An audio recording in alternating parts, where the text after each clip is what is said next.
और ये भी सुनने में आया कि मेंस टीसीएस ही कराएगा। तो जो प्री है वो कराएगा कौन एजेंसी, वो कराएगी आपकी एडिक्विटी या जो क्वेश्चन बैंक बनाने वाली एजेंसी है वो, ठीक है।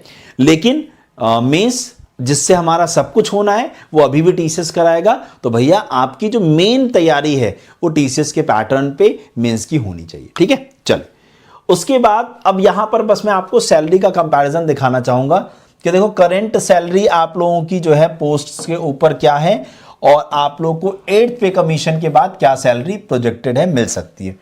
तो डबल एओ की बात करते हैं तो 84,000 से 94,000 के बीच में थी, जो कि अप्रॉक्सीमेट ये अजम्पशन है मेरा कि एक 30 से 1.5 तक हो सकती है। एएसओ इन एमईए फॉरेन पोस्टिंग की भी बात करें 2 लाख से 3 लाख, तो ये लगभग 4 लाख हो सकती है फॉरेन पोस्टिंग वाले की, और यहाँ पर तो 1 लाख 1.25 लाख के आसपास। इनकम टैक्स या जीएसटी इंस्पेक्टर 74,000 से 85,000 के बीच में, तो 1,20,000 से लेके 1,40,000 के बीच में।